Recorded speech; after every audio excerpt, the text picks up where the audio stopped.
Hello, Peace and Purpose family. It is Ivy Simmons with you all once again. And today I am blessed to have a soul called Joel joining us from Texas. Where are we in Texas, Joel? I'm in the Dallas area. Dallas. Very good. Very good. So, yes. So, you are going to talk to us about nature, discovering yourself, creating greater connection with yourself and others through the beautiful expanse, right? The outdoors. Could you tell us just a little bit about yourself? How you have you always been kind of an outdoor person into the nature, or is this a new development and kind of what it means to you and kind of how you got to this work? Yeah. Well, growing up, I have seven siblings and we grew up in a pretty small home in Texas. So mom was always like, go outside, go outside.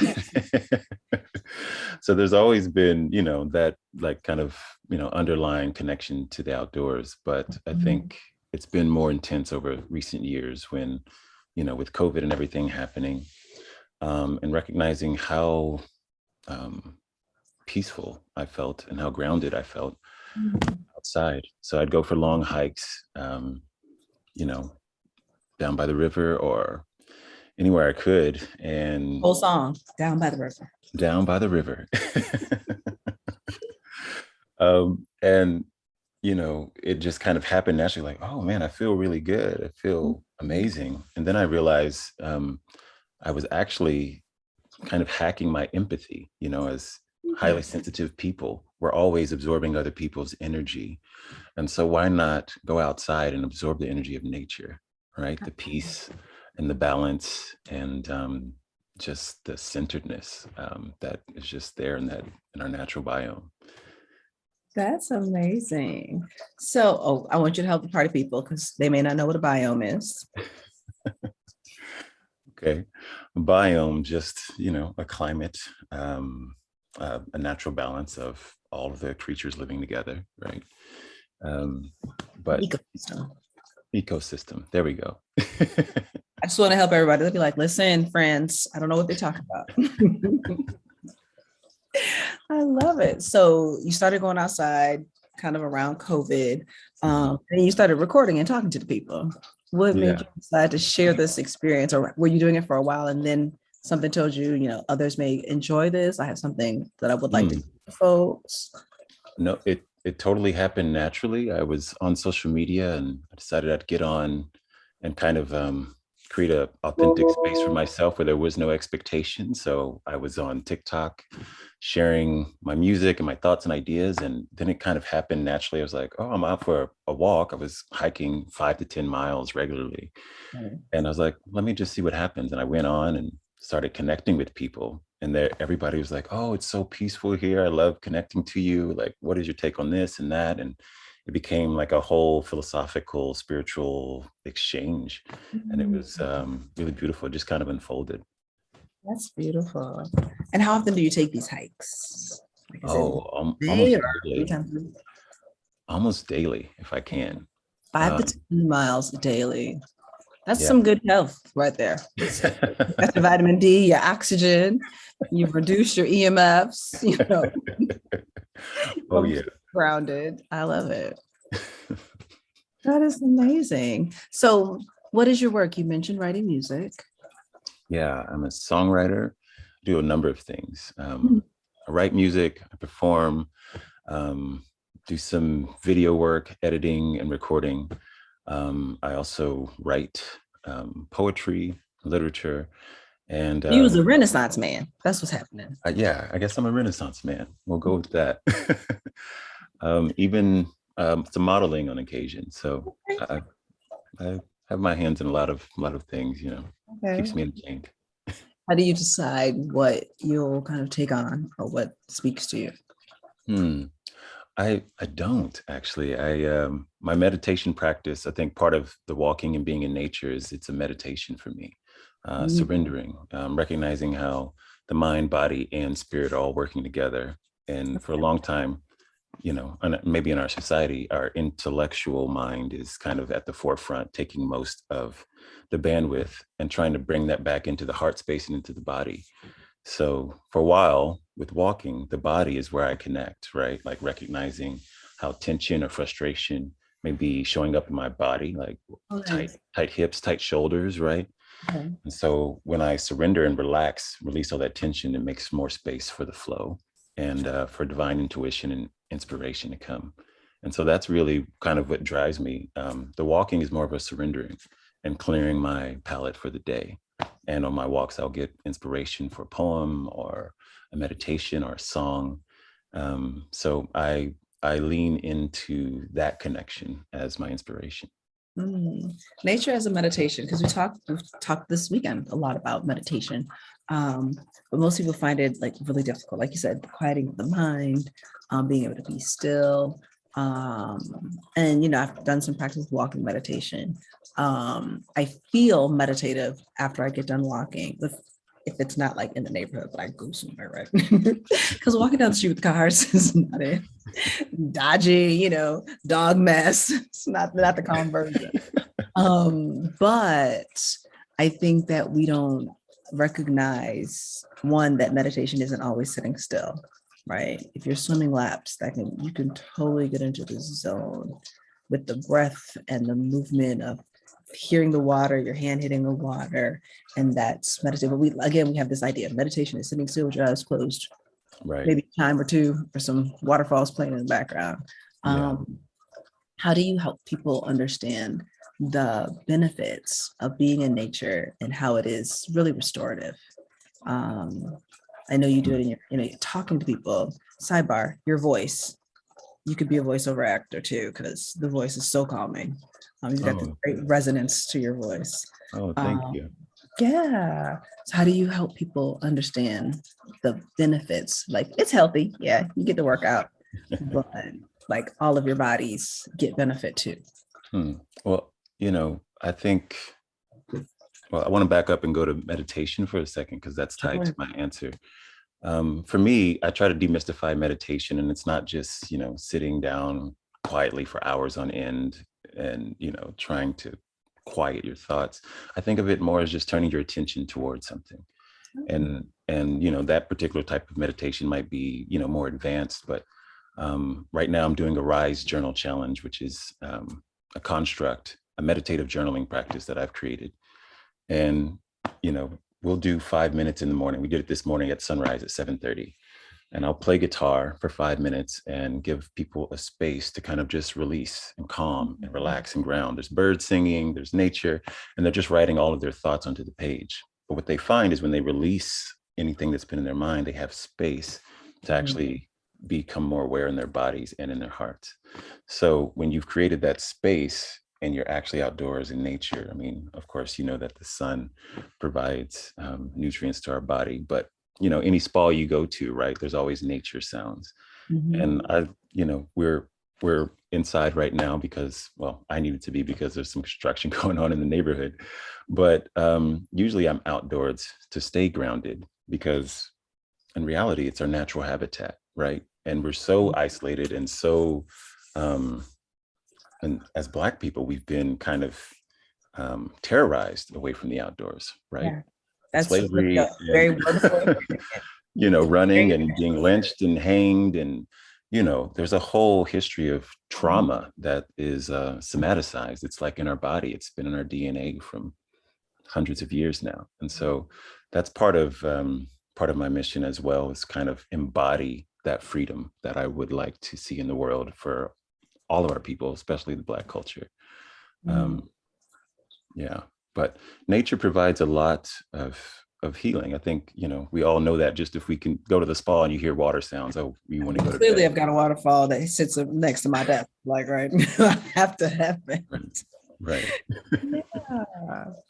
I guess the question would be using intention, right, in your meditation. Mm-hmm.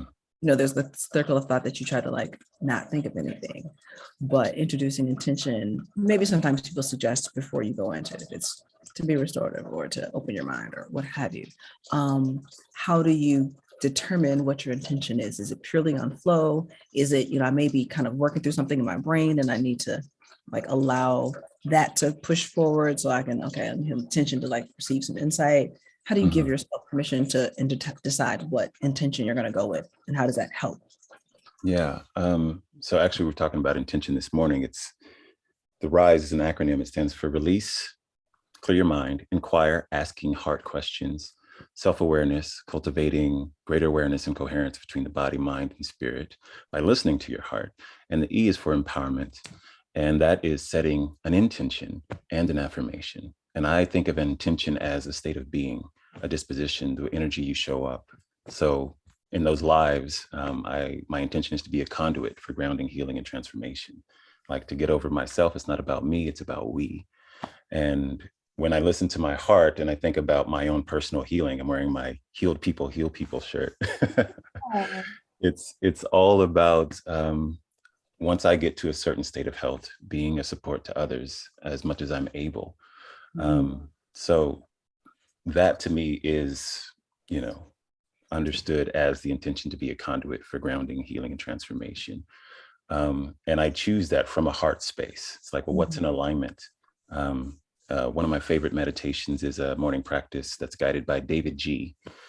And he asked the question, who am I? What is my heart longing for? And when you surrender, all of the other physical things that we try to identify with, there's a whole other perspective on who we are that can show up, that provides a great foundation for setting an intention. And also seeing life eyes wide open, right? It's like we like to make plans. We're very goal oriented and they're so action based. Right. But it's like, how can you show up with a certain energy? Can you choose to show up with a certain energy in a certain state of being and surrender the rest to life, right? Like really surrender it. And that's what intention is about for me. And I think a lot of that action orientation is focused on having to feel productive, to feel worthy, or to feel like you'll be accepted or seen and honored. Because without that productivity, well, why would you value my opinion? Because I haven't got that degree and I haven't worked that job to be able to tell you this is what my thought is. So you're right, allowing yourself to find a space to be versus always on that wheel trying to do something. Surrender is really interesting because I don't know if we have learned how to do it in a way where we don't feel like we're doing nothing, right? There is something being done and then you feel lazy. I did nothing. Did you rest? Did your mind relax a little bit? Did your heart not beat so quickly and your pressure come down? That's a lot of work. Just to be a human is a lot of work. So if we give some insight for surrendering in a way that gives ourselves some grace and understands there's a process to learning how to be at ease with just being, how would you suggest folks get into that? Yeah, surrender to me is about trusting. Trusting, right? And I think it starts with trusting your own self, your divine inner knowing, and trusting God or whatever your higher power is, whatever name you give that, enough to know, everything in life is already working well, and my belief is, the same unfolding of life that you see in everything else, right? There's a seed, fertilized seed, and the tree has everything it needs to become a full-fledged tree in that seed, all the information it needs. And we also have all the information we need already implanted inside of us, right? You can see, I was hanging out with my nieces yesterday. One's like 10 months old, the other's 2 years old. And they have very different personalities. And all of that's already there within them, right? But then you kind of observe how all these things are shifting and their responses to being told no in certain ways or being trained or broken or nurtured, right? Like those are three different things.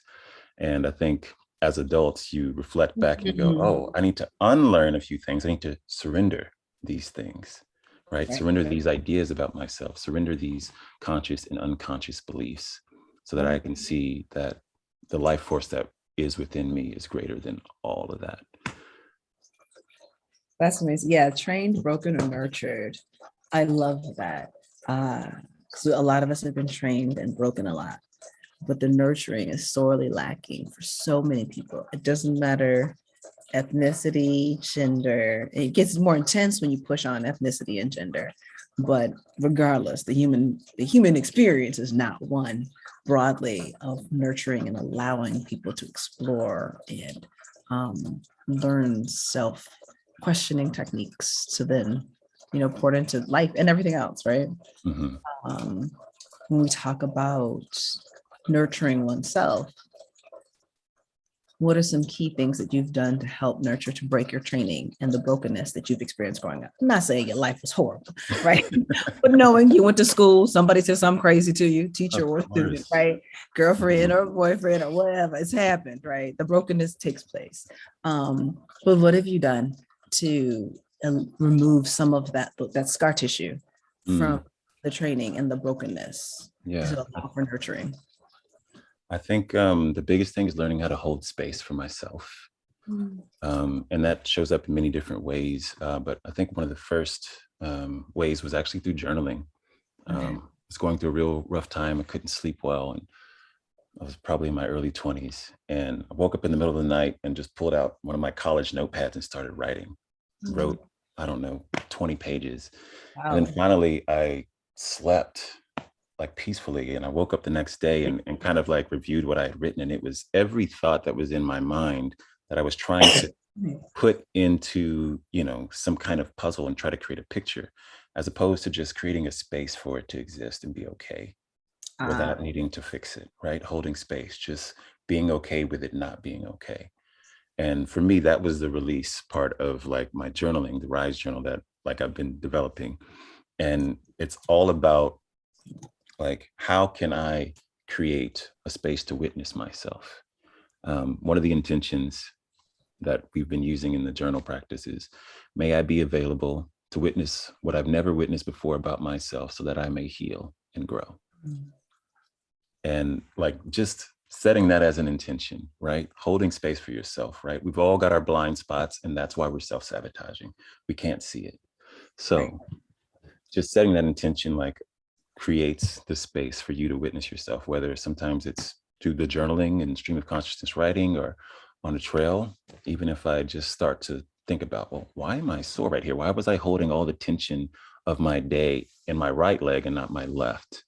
Right. And it was like, oh, does that have something to do with the argument I had with this person or this situation at work or, whatever childhood trauma just that this kind of popping up in my dreams that I need to kind of pay attention to and hopefully move through? Like, what is that about? Right. All these things are related. And I think the more we make space for that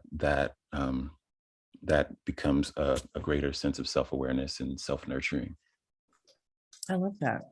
So Joel, when we talk about holding space for ourselves and we've got all of these thoughts and thoughts and thoughts, what you're saying, I just want to make sure I understand, is that folks, as opposed to trying to figure out whatever it is they're working through and Mhm. parsing out how they need to address it, just allow it to be and flow through their body, as opposed to getting stressed by, I have to figure out who's picking up the kids today and how I'm gonna make this bill and how I'm gonna get to work tomorrow because I gotta go do something to help my mama.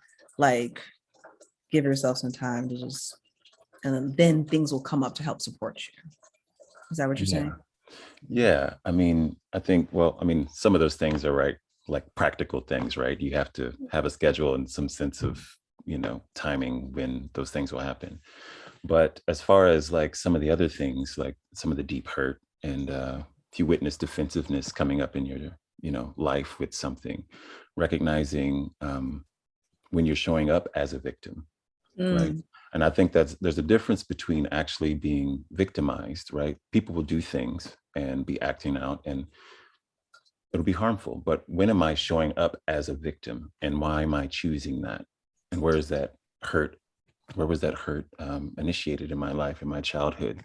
Is it something from, an experience as a young kid and creating that space? So with those types of things, what I mean to say is instead of always trying to fix and judging them and being so hard on ourselves, mm, create a little space and get curious about it and just witness it, you okay. know, and step out of duality.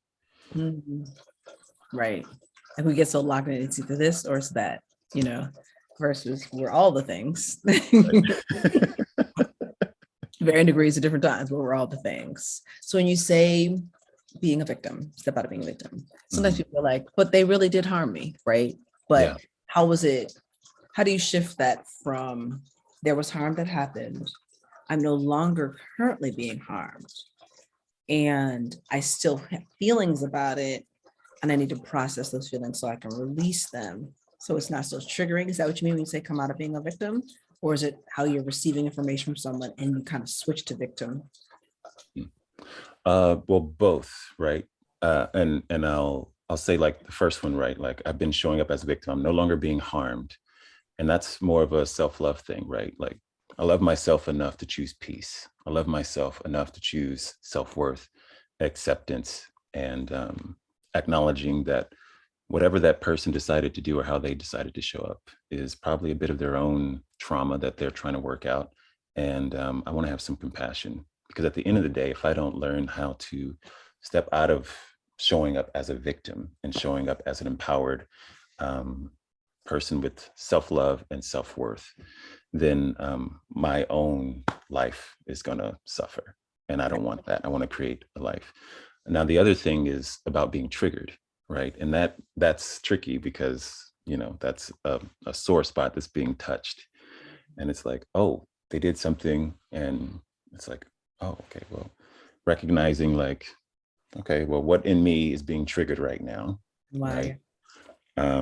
Which, you know, that might be the beginning of going down and down a rabbit hole and learning some things about yourself, but also really like acknowledging people are showing up. The energy they hold is the energy that's unfolding. It has nothing to do with me. They're That projecting who I am, you know, from whatever experience they have, but they don't know me. This is our first time, or, you know, we're still getting to know each other. it could be your mama. They're still showing up, you know, based upon their experience. Exactly. So yeah, I understand. I think that when people are saying, "Oh, stop being a victim," it it can be triggering people. They're like, "But I was victimized." Like you're invalidating what took place. But I think it's more around your expectation of how you'll be treated, Right. right? If you Right. expect to be treated badly because this happened, or don't work through the trigger so that you're not always immediately like taken off your balance, Mhm. then yes, you're showing up as a victim because you're not healing your past those moments and allowing Right. for experiences to happen and evolve in your life. So yeah, I agree. I agree very much so. Thank you for that. Because I think a lot of times we talk about victimization and victimhood and all this stuff. People don't understand how to honor the fact that something happened, but move past it in a way that supports new experiences. Right. You know what I Right. mean? Yeah. Do- I mean, things will happen. Oh, I'm No, sorry. go ahead. What happened? Things will happen, right? And you will definitely be a victim, right? And I mean, we're Black people in America. We've experienced that. But claiming victimhood as an identity, Mhm. right? That's a completely other thing. And Yeah. that's something I don't want, right? And it's easy to fall into. So like choosing this, learning how to see it and not become it and become aware of it and navigate it from a place of wholeness as Mm, a, you know, a beautiful divine being that you are. yeah. So, well, one quick question. Do you know Pierre Benu? I don't. He's an artist out of Baltimore. But he leads these, and he actually did a couple sessions for us, but I've known him for years. These sessions, these art kind of classes, they used to do online. And I would come away from them so relaxed. Hmm. And it's just random. He's like, okay, just grab a piece of paper. And you know, he might be like, put dots until I tell you to stop. And then Wow. he's like, okay, what do you see? Okay, maybe do a circle or Wow. something. And then now make a picture out of it, right? Or you know what I mean? Or he would do his own Yeah. and kind of talk him through it, or you know, and it may just be we start with like a word for the day, like I breathed today. Hmm. That's your accomplishment. Yeah. Epic, you won for the day. Like it was so simple, you know, and it maybe with some crayons or some colors that day or whatever, right? But the process of just moving hand to Mhm. paper, being it's got great music popping in the back, you know, we're Mhm. talking, I mean, talking kind of, right? Because we're commenting while he's on Instagram Live, right? But he's responding to it and we're responding to each other. So it's a communal moment of responding to whatever he's saying or what he's drawing or what we're drawing and sharing what's happening on our side. And I think kind of what you're saying with your journal group, um, creating community around new experiences that kind of reprogram us in a way. Yeah. You know? they allow for new experiences. So then we expect different experiences and we have them. Oh Uh, yeah. so I think that's really pretty amazing. You just made me think of him just kind of in your expression. And I was like, oh, does he know Pierre? He should know Pierre. Yeah, I want to know him. That sounds amazing. You know, you're like, so your work, and I don't even know if we want to call it work. I always say work, and it's like it's work. It's what you give. This is what your honorable contribution. You have the journals, Mhm. and you take these walks with folks. And I say take these walks with folks because you're bringing us along with you, right? What is it? How do you want it to live and flesh out? You said something about being a musician and a writer and a poet. Are we going to have a class on poetry? Do you see that as part of how you'll continue to share your light and to help inform people on new pathways for themselves? Yeah, yeah. I've got a lot of projects in the works right now. I'll be starting a podcast at the beginning of the year. That'll Nice. be kind of live in nature with that community online. But poetry also will have a place combined with the music and meditation. Mm. I'm creating a new modality for guided meditation that's more Oh. about painting a space for you to enter into that's holding a frequency for you to connect. Hmm. So instead of A mouthful. Can we rest for a minute? I just want to give honor to that phrasing about creating a space that holds a different frequency. The family may not be aware. Frequency, energy medicine, everything has a frequency. Doctors literally use frequency and vibration to heal diseases in Mm, clinical settings. I mean, regular mm. doctors, I don't mean what y'all consider holistic for years. Um, that's amazing. It just sounds yummy. Like, I'm like, I need to be present. So yeah, okay, I'm gonna let you continue now that Yeah. I've Well, that moment of being excited. all right. Well, that's kind of, that feeling, right? If there's something expressed in a way that paints an emotion, it's not Mhm. just directive, right? Gets you out of being a follower and gets you into a feeling, gets you Mhm. into an energetic space, right? I'm not going to tell you to breathe or to relax your body. So the music will hold a frequency combined with the poetry that will paint an image, will paint a space for you to enter into and connect to your own divine inner knowing. And there'll be space for you to breathe within the music, also the grounding sounds of nature. But it's all been recorded live in nature. So I'll take my guitar, my equipment out on the trail and get far enough away until I feel connected. And then Mhm. that's when I press record. Mhm. So I'm still in the prototyping phase of this. I've got a few that I've been working on and getting some good feedback. So that's something that I'm creating. And of course, I am recording just music, mantra music with beautiful affirmations, but also some love songs and some instrumental stuff for you to just relax to or meditate to or whatever, feels good. Um, yeah, and a few other things, but yeah, Okay. I'll wait on those. That was really good to hear out of being a follower.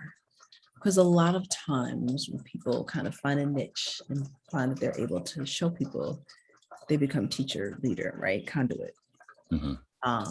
Without empowering people with the tools and resources to know, and it's more of a self-resource, like you're self-resourcing, you Mhm. return here ultimately for everything, right? Exactly. Um, and a lot of times with the way the construct is here for us in our society, and when I say our society, I mean all of the earth, it is really about following this particular path and all of the rules and laws and codes um, to an end that may not be of your best interest, right? Right. Um, there's communal interest, but then there's corporate interest, there's governmental interests, all of these things, but it may not be your personal best interest. And so offering people the understanding and the tools to learn to trust themselves, because when we were talking about surrender, Right. the question comes up for me is how do we teach people to surrender if they don't trust themselves, because you have to trust yourself in order to surrender. Because you have to trust that what I'm letting go, it's okay, right? It won't lose forever. I won't lose myself or Mhm. whatever it is that you're surrendering, right? Mhm. It just be a moment. Well, I need this moment. I got to worry about 12 things. Um, but really allowing for a true re-education Yes. of self by self, not from somebody else, not an external source, Mhm. but knowing Come on now, Ivy. of the continuum. So I think that that's really, really, really rich. And I give thanks for that, because we're so lost in that, you know. I won't take my, and I say we, I mean me too, right? Yeah, totally. We're socialized to never trust yourself and always look to other people. If it's school, if it's church, if it's job, Mhm. answers for how you should conduct yourself and feel. Not even just what you should do, but how you should feel about it too, right? Oh yeah. Oh yeah. You should think, feel, and do. Oh no, you're fine. Are you? I don't feel. No, you're fine. I don't. I'm feeling away, right? So really giving people just a new paradigm to work toward at their own time and scale and pace. Mhm. That's Sure. a gift and a Mm. wonderful offering. That's Thank you. yeah, I'm excited about it. Thank you. I am Yeah. too. Hey, I love it. What is exciting you the most about this experience of how people have gravitated towards you and what you're saying? Because there's a ton of people out, on the internet, right, doing lots of things. Mhm. I think actually what's excited me the most is kind of what you're just describing, this mutual thing, not the leader follower thing, where like, I don't know, we're doing this Rise Journal Challenge, and it's my first time to kind of share what I've been doing journal wise with people.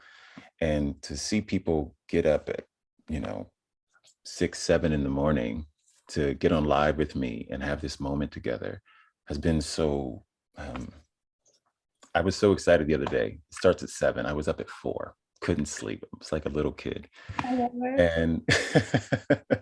And and there's a part of me that's been wanting to share these kinds of things for years, but it's taken me a lot of my own inner work to get to a place where I'm able to actually integrate it and bring it into the world. Right. Mm. So that's what I'm most excited about. And seeing that appreciated and actually just resonating with people and people actually having meaningful, transformative experiences. That's what gets me excited. That's amazing. Yeah. Yeah. I think that we're in this really special time where folks are accessing themselves differently and looking for help to do that, you know, as opposed to, I'm just going to keep on this road path. It isn't really working. I don't feel great, but it's the path. It's what they tell me to do. So I'm gonna keep rocking with it, right? Right. I think it was pre-COVID, but I think that helped push it along hella fast, right? Oh, It yeah. helped increase and intensify this kind of questioning. And we've been talking about the global awakening since I can remember, right? Mhm. Um, I think it might have been my freshman year spell when we was talking about it, right? That was 1992. That was a while ago. And so how do we then allow for new practices and new paradigms and ways of being and models? Mhm. And you're one of those examples of a model, right? And then branching out with the work you're doing, because everyone you touch is going to then have something new to then share with those that they touch.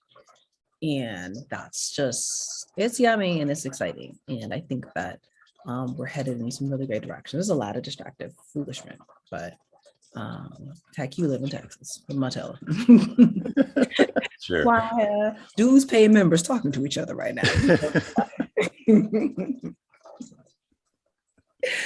So what would you invite people to do to bring a little bit of more self-resourcing and space to themselves to Mm, surrender? mm, mm. I'm sorry, can you say that one more time? Ask people to. To learn a bit more about self-resourcing and surrendering and Mm, seeing themselves more fully? Because they're kind of all together. It sounds like I said a lot, right? But I think yeah. they're rather intertwined. Honestly, I would invite them really to one, start with gratitude, right? Start your day with gratitude. What are you thankful for? Mhm. Because I find a lot of times we wake up with this lack mentality. Oh, I've got to do this, I got to do that. Oh, all these things I haven't done yet. I lack these things. When you Mhm. shift it to gratitude, your whole attitude and disposition shifts to abundance, creativity, resourcefulness, right? And Yeah. that's like the foundation of creativity and trust. And then Mm. you begin to be more trusting of yourself, more creative in your life. And then I feel like from there, journal, like literally write in write in your journal, write things in your own safe space, right? And there was a while when I was nervous about somebody reading if I was writing something real. So I might, like throw it away or even burn it in the fire pit. Right. Okay, But nobody's just thought. Yeah. but I think that's the foundation of learning how to trust yourself, Mhm. right? Setting the foundation, right, from creativity and abundance. And then I think all those things start naturally happening from there. But just Right. start with gratitude and shift yourself from this lack, fear mentality to the seeds and the root of love, like real self-love. And Yeah. that's gratitude. Yeah. That's gratitude. I think it's so interesting because I think a lot of times people don't think of their to-do list as a lack of gratitude. Um, because they're like, but I have to go do this. I have to go, I gotta get ready. Da, da, da, da. And if your first thought is all the things you have to do, that means you're not thinking, I'm okay. I'm okay. Yeah, I'm not okay, right? Yeah, It's an it's not underlying I'm not okay. telling yourself I'm not okay and I have to do all these things in order to be okay. Right. Uh, and I like framing it that way because I think you saying that your to-do list, because everyone says start with gratitude, right? Oh, it was such a day. I mean, I'm grateful. Okay, right. That's most people's response. Mhm. Um, but understanding the mechanism of why you're starting your day, thinking of a to-do list and all the things you didn't do, and all the things you have to do, Right. go deeper into the kind of psychology and spiritual and heart work. Because the heart starts the party, right? Mhm. So if it doesn't feel supported and satisfied and healthy, then it's gonna tell the brain, oh, we have to go do these things so we're okay. Um, and that starts the rest of that snowball effect. So I appreciate you phrasing it that way because I received it differently. Yeah. Got a little better insight that we then can share with the party people. With Come the on, part. family, we got some words for y'all. Uh, so your space in nature, and you are helping folks resource themselves better. Sidebar, resourcing is you being able to tap into yourself and have the tools and skills to manage your emotions and your everything happening in your heart and your brain, and then making good choices for your body. I've realized sometimes I use language that everybody doesn't have accessible to them. So I'm trying to get better. I'm trying to get better. Um, nature is a tool to coming back to yourself, right? Yeah. And connecting with others. You've created a community where people can learn how to do that, or just experience it, right? We're not saying you have to learn anything, just experience. What are other spaces that you find yourself wanting to create? Hmm. Hmm. Good question. I think, well, one, with social media itself, right? Like one thing I struggle with is we tend to blame social media for, oh, social media is horrible and the Else. algorithm and the blah, blah, blah. And I was like, Yes, the downfall of the Black family. and That I'm this like, and that. and I'm sitting back and I'm like, well, yeah, all of this is happening, but all of this is being programmed in response to how we show up to these things. Not saying, we're not separate from the issue, right? And so I was like, can we create a new paradigm on social media, right? That's why I've personally decided, like when I show up on here, I'm going to be creative. I'm going to be inspiring. I want to be a source for people to connect in a new way, right? If you're going to get on the phone first thing in the morning and scroll through memes and jokes and um, troubling news, Yeah. let there be a moment where there's something grounding, something that is like creative and healing for you. right? And I think the more of us that do that, the more we get to shift our reality, right? And we like to blame things and go, oh, this hard line, hard, rigid things.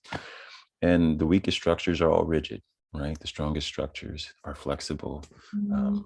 like the earth, right? We could nuke this earth and it may take it 1,000,000 years, but it'll survive and we won't. So Like we know. Come on. She'll be here. She'll be right here, like, all right, thanks for my nap time. That was stressing me out anyway. I needed a nap. That's what Guy is gonna do. yeah, right, right. Um, yeah. So I mean, that's one space I want to create. And I think I mean, one of the things I say on my lives, my daily lives, I say, this is a safe space for anyone from any place with any identity. Practice love, patience, and peace. And it's like, you know, when you come to my life, there's no trolls, you know, and even if there are trolls, we don't respond. We let them, you know, let's not engage. Yeah. Yeah. So one of the other things, a long-reaching thing is I want to create a show with music and nature and meditation and I show up for it. I mean, I watch it. I mean, I show up too, but I watch it. come through. You'll be a guest. Who done said it? It's done. I love that. That is wonderful. So as we kind of get ready to wind down, what would be some like last thoughts, or is there something that you knew going into this conversation you knew you were going to share with us? Like, let me make sure I get this off because it's in my spirit, right? Or something that came up as we talked that you might not have gotten to go into because I talk a lot, that you might want to share. Honestly, I felt like I shared everything I wanted to share. I just encourage people to, you know, start the day with gratitude and be more creative in their life. Everything that you have to shift your life into your wildest dreams, your whatever you want to manifest is already within you. But it's just, you know, showing up, being creative, and loving yourself enough to let go of anything that isn't serving you. That's amazing. So, and I would love to share with folks. We say be creative, but some people are like, oh, I'm not creative. Oh, I can't draw. Oh, I can't write poems. Well, creativity could be in the way you speak or the way you dress or the way you care for others. Like you may find a solution when someone's upset and hurt or say the words that are the balm to their soul, right? It doesn't have to be something that we think of as quote unquote the arts. It could be the way you approach a business issue is thinking outside of the box and bringing in some new innovation. Yeah. I mean, because we have put ourselves in these boxes of, oh, I'm not this, I'm not that. Oh, I'm not the artist. Yeah. All of us have these amazing gifts and you probably are in some way, right? But it wasn't honored and supported when you were a bitty, you know, a little bitty. Bingo. Yeah. It's like, I mean, if you can speak any language, you're creative. None of it's scripted, right? You hear something from someone and you have an idea in your head and you're trying to figure out how you're going to express it right there, then on the spot. That's creativity. But we hold it, you know, it's just artistic paint, dance, music, writing. It's so interesting how many boxes we put things in. Oh my goodness. The compartmentalization is real. Yes. Do you feel like you're in alignment? And when we say in alignment, what do you mean? Are we saying alignment with your purpose, alignment with just yourselves? When I say selves, I mean all of your bodies, your physical, your mental, emotional, spiritual, auric, that's fine too, bodies. But do you feel in alignment and what did it take for you to get there? Yes, now more than ever.